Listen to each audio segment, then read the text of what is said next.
Hello, everyone. We're back with Geordie Overtime. It's episode 4. We only finished episode 3 yesterday, but we're straight back with another episode because there's a massive importance going on tomorrow, which is the Newcastle United Supporters Trust election polls are to finish. On that note, I'm joined by one of the candidates, Mr. Adam Beckett. Adam, how are we? I'm doing very well. Thanks so much for having me on. Brilliant. I wanted to get you on because obviously we had a look at through some of the candidates, and with it being my show, you're one of the people that stood out to me. So I personally wanted to get you on and have a talk about what it is you expect to try and bring forward if you are successful. Fingers crossed, mate. As we've just spoken about. But you know yourself. You mentioned you had a look at the video I did with Charlotte, so you kind of know the outlay of the show. We'll go through how you come to love Newcastle United, some of your favourite pieces of memorabilia if you've got them, your lows of Newcastle United. I'm sure there's quite a few, and just what your ideal Newcastle United is moving forward. If you're ready to go on with that, mate. Yeah, absolutely. Brilliant. If I could just get you to introduce yourself a little bit for people that might not know who you are, if that's okay. Yeah, of course.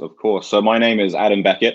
I am 34 years old. I've been a Newcastle fan for 25 years now. I live in the United States. I was just saying to you, I live in Minnesota, which is sort of right in the middle, but at the very top of the country, about as close to Canada as you can get without being in Canada.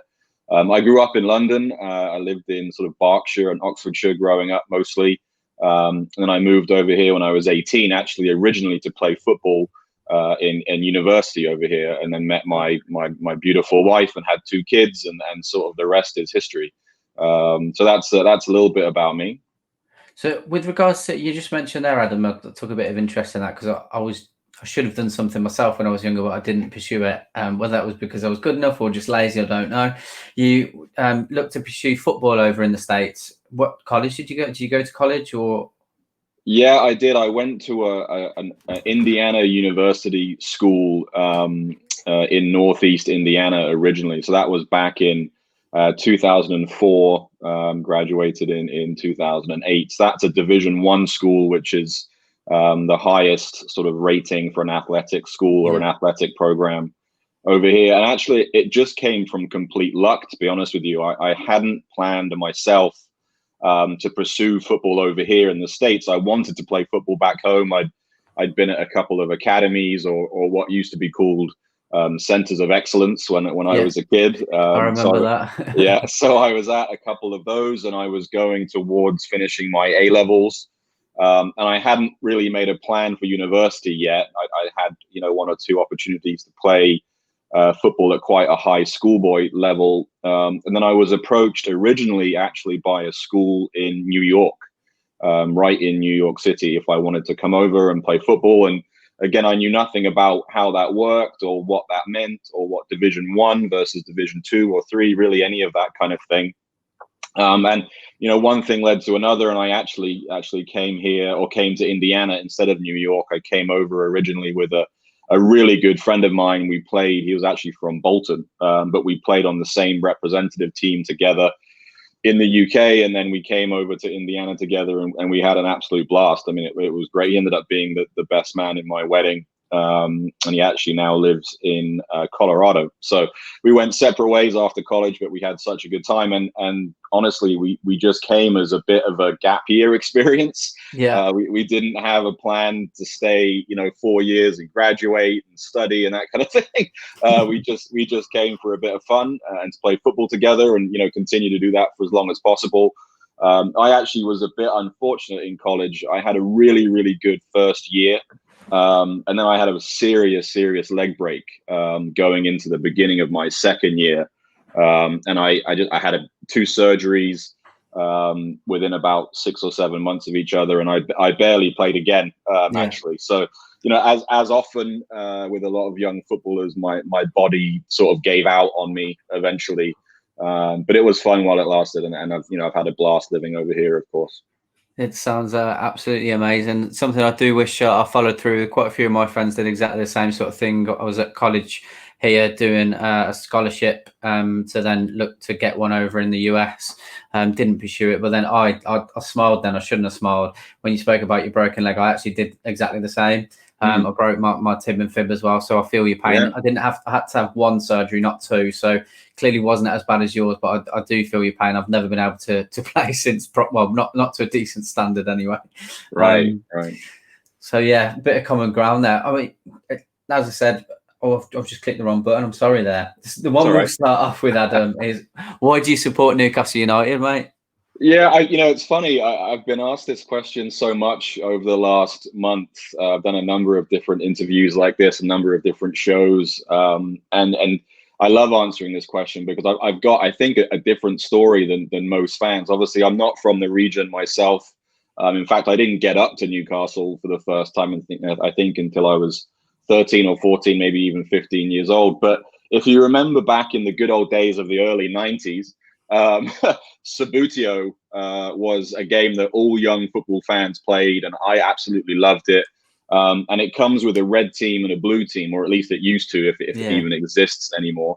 But the black and white stripe team was the first team that my parents bought for me beyond the blue and the red team that comes with it. And every time I played with that team, I always seemed to beat my friends.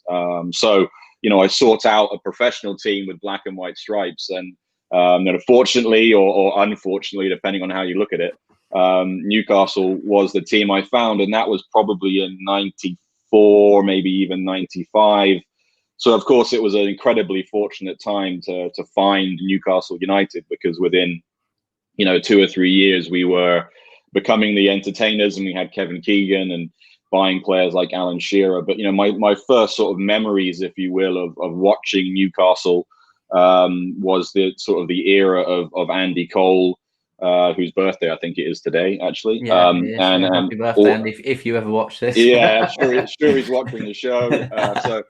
So I remember, Andy Cole being sort of my first introduction, if you will, to Newcastle, and I always wanted to sort of play the game like Andy did, and then obviously like Sir Les and Alan Shearer after that. So yeah, that's how I became a fan. This is my 25th year of being a fan. So it's we've come full circle, if you will, from being a newly promoted team. We've had to do that again more recently, unfortunately. Yeah, that's I think that's definitely the most different and quite possibly my favorite story yet. To be fair, I love that. I love that it's come from Sabutio as well. And I'm sure there's a lot of people that watch this that probably won't even know what Sabutio is, which is brilliant. Love that, Adam. Moving on from that one, mate. If you were a Newcastle manager today, had unlimited funds, which 3 players would you buy and why? Boy, that is quite the question. I'm not even sure if unlimited funds would be enough to buy some players these days. But there are some great young players, particularly in the game, that I really love watching. Obviously, right now, Dominic Calvert-Lewin is one of the players that's sort of moving through the levels so quickly. But I do think we've got a great striker, so I'm not sure I would need to spend my unlimited funds on a striker. I love watching Callum Wilson play. Just a really, really great centre forward. I think we need a really, really good centre back, and there are so many of those. Obviously, Kubilali, I think his name is from the Italian league, would be a great player. But I think, funnily enough, I'd go really young. I mean, I would love Newcastle to sign someone like Phil Foden, Jadon Sancho, Jude Bellingham, who's now over in Germany playing. So I'm not sure if I fully answered the question there. I've given you lots of different players' names, but I really like sort of young, exciting, attacking players. Again, there was a time where Newcastle had a lot of those players, and they sought out those players. So I'd have a very attacking team, probably with 3 or 4 strikers in it, if I could do anything I wanted to. No, it's everyone's the same in the sense I never get a straight answer of 3 players, which is fine because I don't really expect it. It's just a good insight into what people look for in players and where they spend their money. So, Jadon Sancho has been mentioned a few times, to be fair, and I think I'd enjoy having him over as well. What is your favourite memory surrounding Newcastle United and why? Yeah, this is another great question and a natural question for an interview like this. So I've been asked this a couple of times more recently, and I've really got 3 games that sort of stick out to me for memories that sort of changed or really define being what a fan of Newcastle is. The first one is from 1996, I think, when we beat Man U 5-0 at St James's, and hopefully we're going to do that again this weekend. Got a pretty good record against them actually at home, so it would be good to see us win again. So that was a terrific memory, not just because it sort of led us to be an elite team. It really seemed like we were crossing a gap there towards Man United, who were really only the only elite team in the Premier League at that time. I feel like we had become an elite team by beating them 5-0.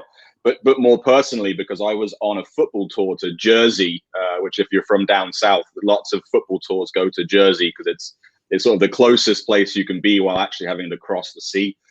So we were on a football tour to Jersey, and my manager at the time was a huge Man U fan, and obviously had for the last year or two before that, he'd been giving me a lot of stick about finishing above us and the comeback and so on and so forth. So to be with him on the day that we beat Man U 5-0 was a really great memory. And then Sir Bobby Robson coming home and his first home game, winning 8-0 against Sheffield Wednesday, another truly great memory. I also love that shirt. That was a great kit that we had. Yeah, I think that was 1999, if I remember correctly. So really, really great memory. Just a classic day to be a Newcastle fan. Everything about the club and the culture of the club and the culture of the players and Sir Bobby Robson really came out that day. And then just one for the Mackhams, beating them 5-0 or 5-1, sorry, in 2010. Kevin Nolan's hat trick, Shola's penalty. I mean, just again another truly great day to be a Newcastle fan. So those three memories. But on a personal level, actually, one of my favorite memories, and this is going to sound bizarre, was last September. So just over a year ago, I got to go back to Newcastle, really for sort of the first time as an adult, if that makes sense. So yeah, but first time on my own money, on my own trip, planning it myself. And I spent 3 days in the city just on my own, just touring the city, going to lots of hot spots, meeting some great people, doing a stadium tour, which I hadn't done since a very, very young age. And if you haven't done that recently, it's worth doing, because the stadium inside is actually totally different to what I remember it as a kid. So that was a great experience. The game itself was Brighton at home, 0-0, and it was a terrible game. Probably one of the worst games of last season, and that bar was set pretty low. I think we had 25 or 30% of the possession. But just being there in the stadium and getting to watch a game, and my mum and my brother came up, who being long suffering fans with me. So the three of us spent the day together in the town and watched the game. So that was a sort of personal memory. But from a football standpoint, I think those three games are probably my favorite. Perfect. Complete polar opposite here, mate. What is your worst memory surrounding the club and why? Well, we've set the bar pretty low recently on some of these terrible experiences. I mean, there's a sort of collective feeling that I get occasionally that I'm sure a lot of Newcastle fans get, that I absolutely hate having. And that's the one where you're playing at home against a team around you in the league, or team that should be around you in the league, and the boys just don't show up. Yeah. They just play. Obviously, Brighton at home most recently is the best example of that. But again, over the last 10 years, that we've probably got 100 of those games where no one shows up, no one plays well, no one creates anything. Everyone looks like they're jogging around. So that feeling that you get in your stomach on those days, I absolutely hate. Yeah. But probably my least favorite memory, certainly recent memory, is the Paolo Di Canio sprinting down towards the away fans on his knees. I think that was 3-0 Sunderland beat us. I think it was 2013 or 2014. I think 2013. That just really stands out to me because of the image of the Canio. I'm having visions of it now, mate. Yeah, it's literally a nightmare to think back to that. So that one really stands out as just a truly, truly horrible experience for all Newcastle fans. Yeah. Oh God, it's literally just flashing in my head now. For a bit of positivity, your favourite player of all time? Well, the easy answer is Alan Shearer, isn't it? Because he's our leading goal scorer. For people of my generation, up to maybe age 40 or so, He was by far the best player of our generation, possibly ever.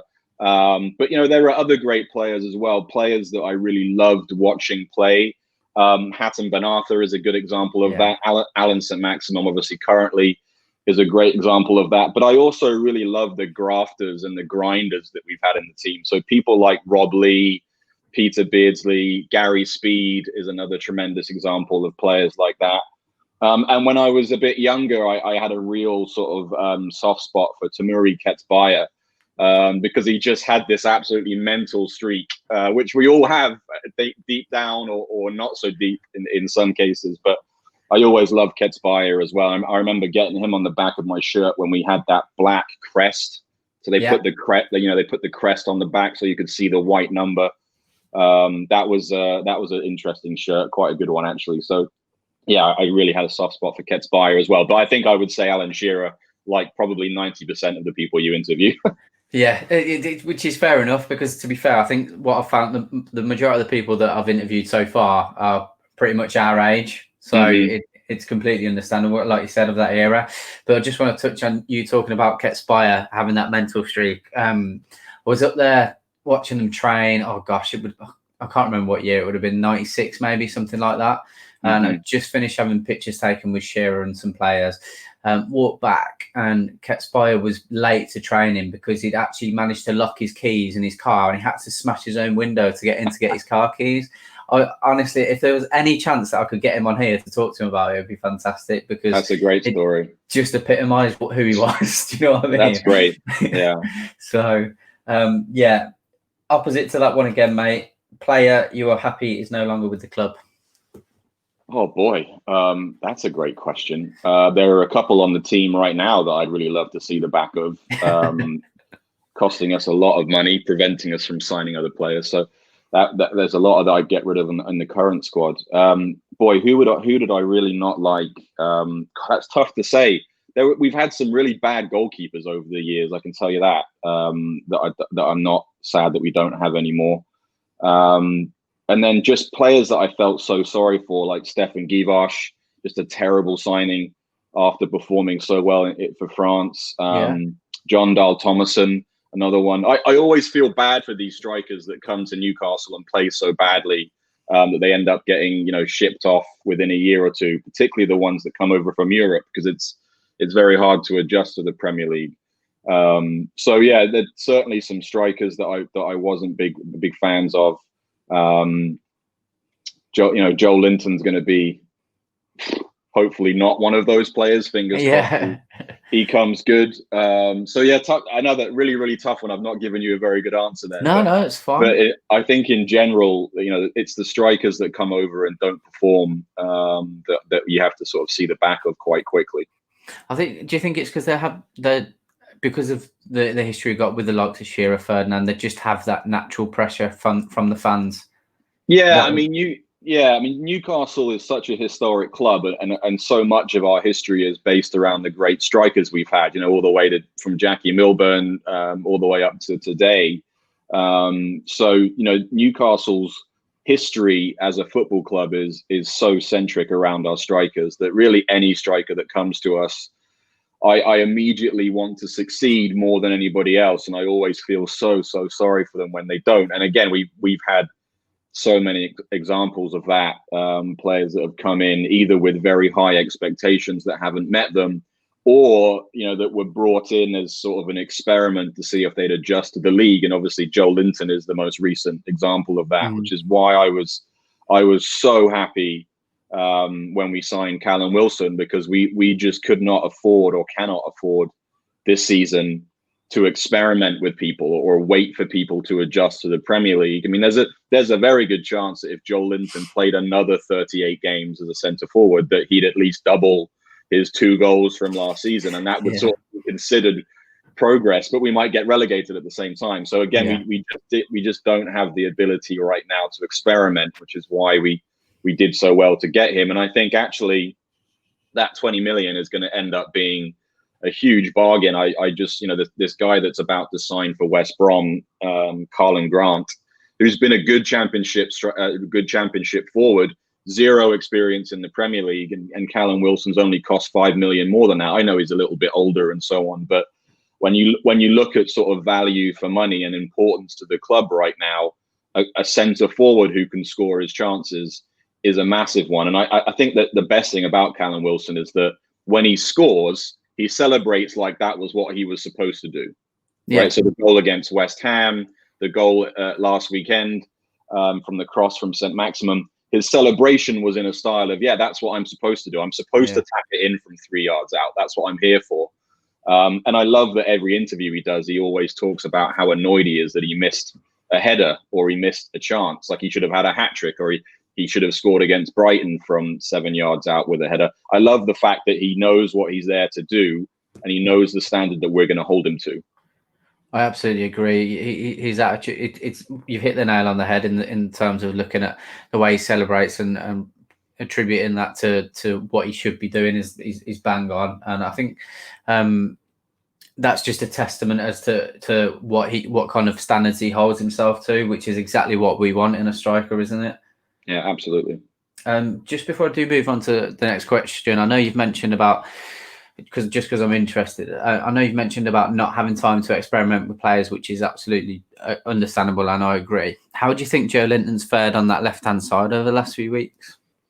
Yeah, it's been funny, hasn't it? And interesting to see him shifting around the pitch. So I actually thought against West Ham, in the good old days of about 4 weeks ago, he played really well when he came on the left. And I'm only 3, 4, 5 pieces of play with him involved in it, but I thought he got the ball down, he went forward with it, he got his head up and he moved the ball on. And we shouldn't expect that little from a player, but given again some of the play he had last season, immediately I thought he looked more comfortable out there.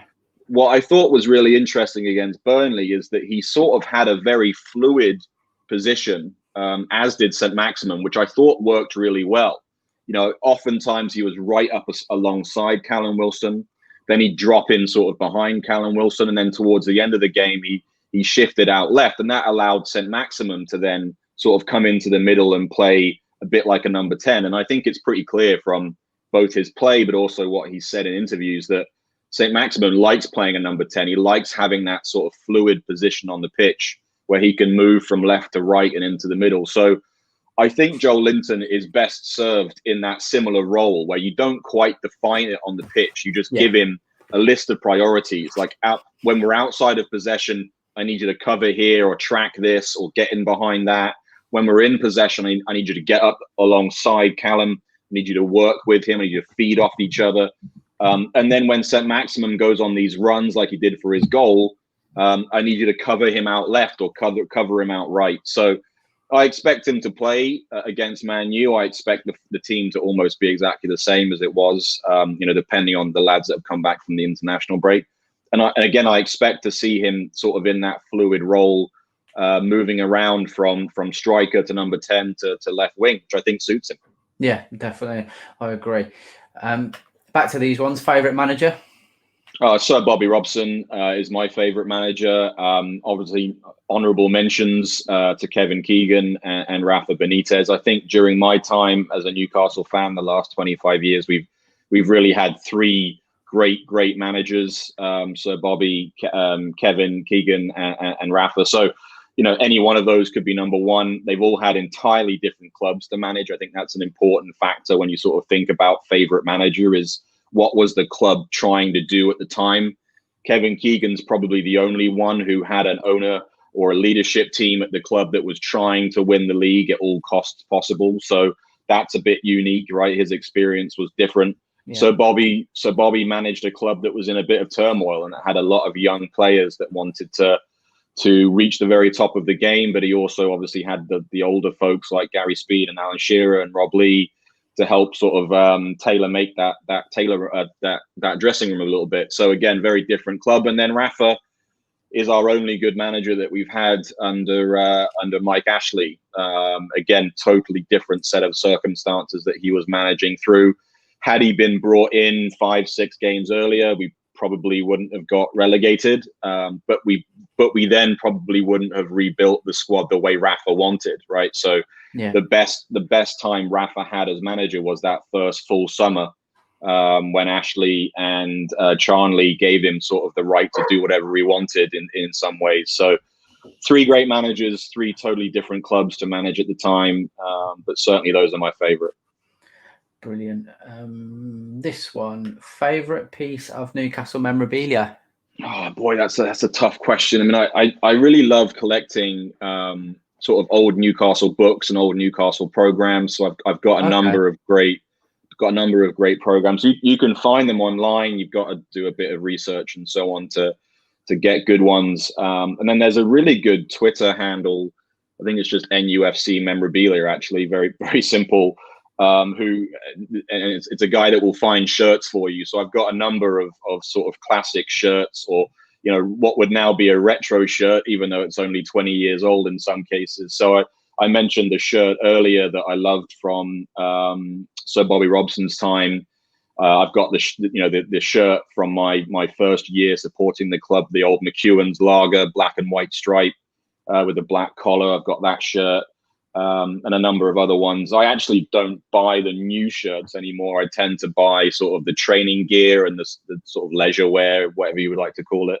I'm with you on that 100%, mate. I can't remember the last time I bought a shirt, to be honest. Yeah, sure. In fact, I've got one on order right now that should come in the next couple of weeks. That is the first. It's got Kieran Dyer on the back in the black the black numbers. It's the NTL shirt with the sort of striped collar. I think it was maybe 1999, 2000, something along those lines. So I do collect a little bit of memorabilia. I've got some great pictures that I actually bought last year when I was in Newcastle from the Quayside Market. One of Rosie's Bar, and then one of the old St James's Park gates. Some fans walking up to those gates. So I do a bit of collecting. I'm hoping one day to turn my kids' playroom into my football watching room, so there'll be plenty more memorabilia when I get to that. Yeah, that's what I'm trying to do with this, because I've not long moved into this house. So like I've just put everything that I had up, so there's like skateboards and things, but I need to start getting some more, because I'm like you, I've got a lot of old shirts and stuff, but I don't have any kind of photos and frames and stuff, so I've started printing my own things. And I'm just waiting for some frames to come, so hopefully they'll be up on the wall soon, because that's essentially what I want to do with this, just cover it in Newcastle stuff rather than Pulp Fiction canvas posters. If you were stuck on a desert island, which 3 players or managers would you want to be stuck with, and why? Boy, that's a good one. Boy, that is really interesting. I mean, I would love to spend time with Sir Bobby Robson just to hear the stories. Yeah, I think if we were stuck on a desert island together, he could probably pass several days just telling stories of his time in Spain, his time in Holland, his time as England manager, of course, before even becoming Newcastle manager. So I would love to hear his stories. Those would be great. I would love to spend time with Alan Shearer talking about the goals, the England caps, being England captain, being Newcastle captain. Those would be great. And then for a bit of fun, I'd probably take, or a bit of mischief maybe, I'd probably take someone like Craig Bellamy or Kieran Dyer, just because I think we'd get in some trouble together. So that would be fun. Definitely. Kieran Dyer, 100%. I was always he was one of my favorite players in that of that kind of those seasons. I really enjoyed him as a player, and I know he could probably rub a few people up the wrong way, but I just like that about him. And the same with Craig Bellamy as well. You want that on the pitch, don't you? As long as they're not like that too much off the pitch, like it's okay having them like that on the pitch, 100%. This one will tie in with the kind of next short section for you, mate. Describe your perfect Newcastle United, which I'm hoping will tie in quite well with why you're pushing forward for NUST. Yeah, absolutely. I'm looking forward to talking about that. I mean, my perfect Newcastle United is not particularly complicated. I want to rebuild this club or build this club back up to being a sort of fan-based club. I mean, growing up in the 90s and the 2000s, like a lot of fans, Newcastle was not only known for its great strikers, but it was known for being a community club, a club that cared most about the people around it, not just in the stadium, but in the city and obviously in the northeast of England. So I would really love to have a club that was built like that again, and that cared about its fans and didn't take them for granted as they do now. So off the pitch, that would be my hope. On the pitch, I think we all just want a club that's trying to move forward, and being moved forward is hard to define. I realize that, but it's really sort of the attitude of the club that I'd want to see improve. Again, I want to see a club pushing for whatever the next level is. So obviously right now, the next level is the top 10, and then it's the top 8, and then it's Europe, and so on and so forth.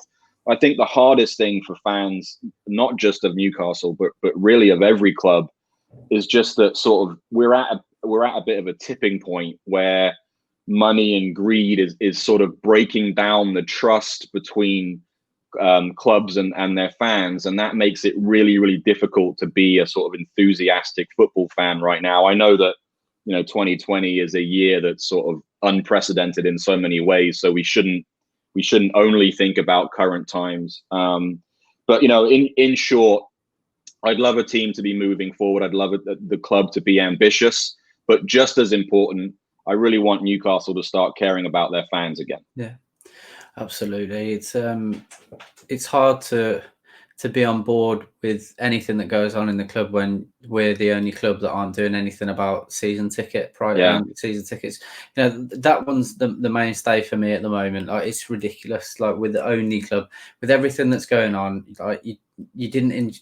At the end of it, everyone could have cancelled their direct debits. But if they do that, they wouldn't have known what had gone on with their season tickets, because there was no communication. It's just been an absolute farce, hasn't it, really? And from pushing on from that, what I wanted to ask you before I kind of get you to talk about why you're pushing with NUST, what would you say, Adam, to those fans? Because obviously the NUST are fantastic to get over 14,000 members now. Absolutely fantastic.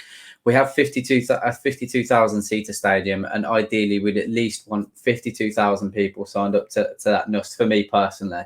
What would you say to the fans that don't believe that the supporters trust have got enough backing or power to move forward and get the answers that they want? I don't agree with that personally. I think the NUST are doing a fantastic job, but you do see a lot of fans that aren't willing to commit to paying as little as £2 a year because they don't believe there's any point. They just turn around and say, well, there's no point.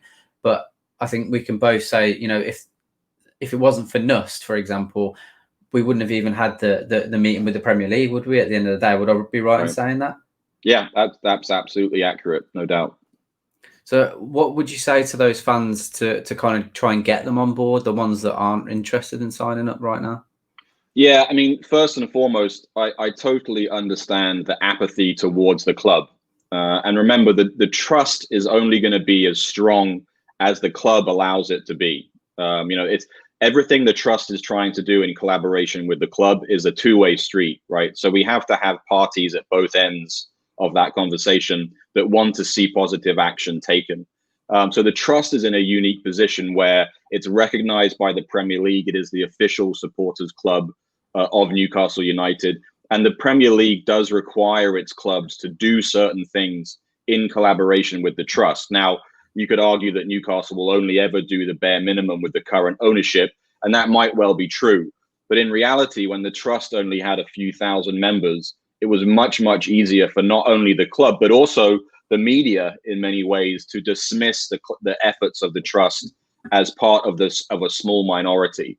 So now that the trust is up to 14,000, probably close now to 15,000, that's a sizable membership. I believe it's the largest trust in the country, certainly one of the largest supporter clubs in the country.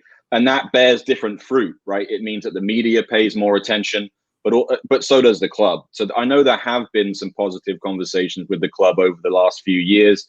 I believe the trust met with the club right before the pandemic broke out, and there had been, again, some positive conversations.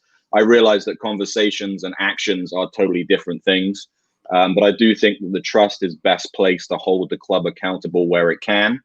And in all reality, in all likelihood, I hope there will be a time close, I believe, that we might not be dealing with the current leadership of the club. And for the first time, probably the club and the fans are more united upon that than ever before.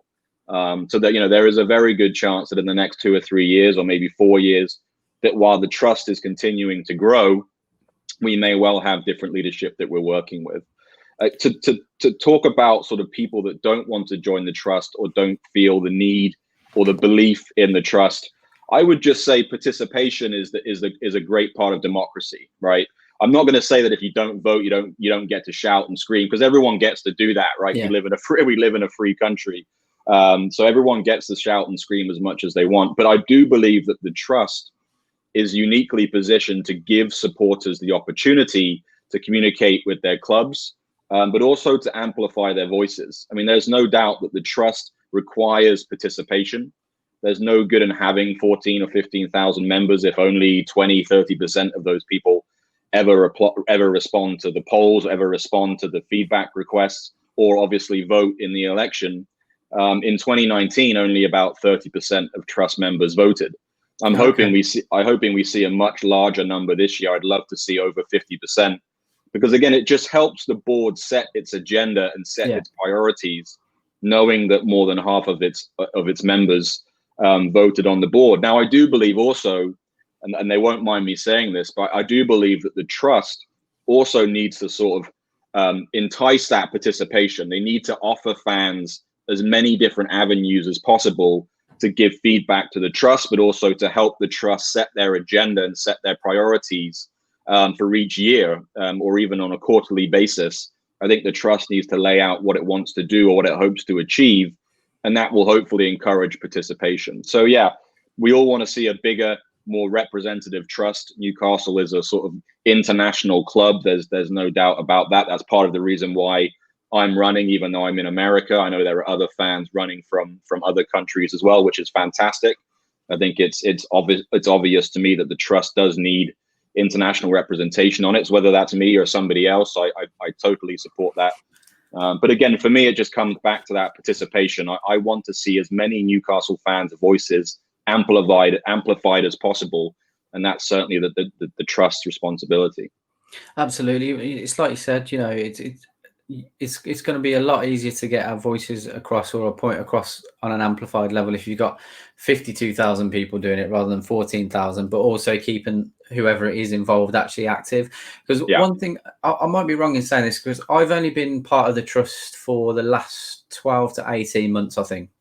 I think one thing that I would probably say personally is if you're not active on Twitter, if you're not active on Twitter, other than that, you're kind of being relied on by the trust to be actively checking your emails. Would that be okay to say that? If you're not actively checking, you wouldn't really know what's going on. Do you know what I mean? So I think for me, moving forward, I think you've kind of hit it on the head. There does need to be some enticement and a bit more engagement on the trust's behalf. I think personally as well. I think that might help moving forward. Yeah, I mean, I think in the local community, the trust would love to do things like road shows again.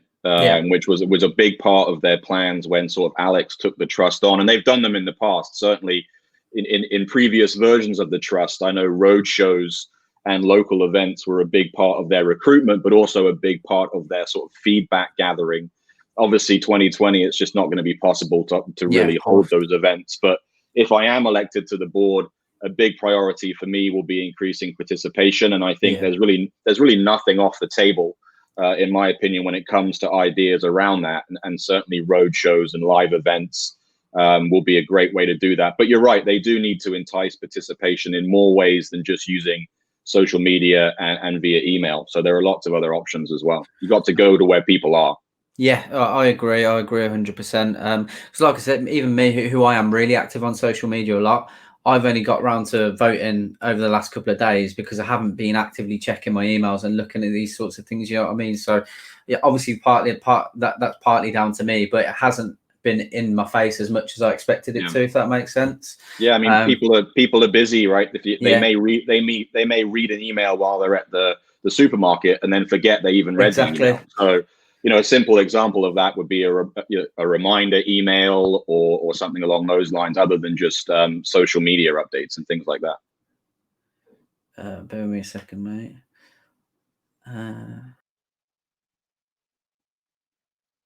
Apologies. Yeah, no problem. I My camera's just died, so I'm over to the laptop on this one. Okay. Bear with me, Adam. Mm-hmm. Bit out. Can you hear me okay, mate? Yeah, I can hear you, mate. Yep. Perfect. So yeah, moving on from there, this will tie in quite well. What pushed you to get involved with the trust, and what's pushed you to put yourself forward for candidacy? And should you get elected, I know you've mentioned a few things there, but what would be your main priority to push forward with? Yeah, sure. I mean, I put myself forward, honestly, because after 25 years, I wanted to find a great way to sort of push my passion and my energy into action. And I think now more than ever, it's time that fans go sort of beyond what they're comfortable with, beyond what they're used to doing, to try to participate as best as they can with their club or with their passion, which in my case is Newcastle United. And I think over the last few weeks, ironically, we've seen so many more examples of why it's now more important than ever for fans to have a voice and for fans to have a say and for fans to pressure their clubs to do the right thing. I mean, certainly the season ticket issue really pushed me to get involved. I mean, I'm not a season ticket holder. I've never been fortunate enough to be a season ticket holder, but my desire and my sort of passion for doing the right thing by the club really drove me to get involved. So there's no doubt in my mind that the season ticket issue was sort of the tipping point.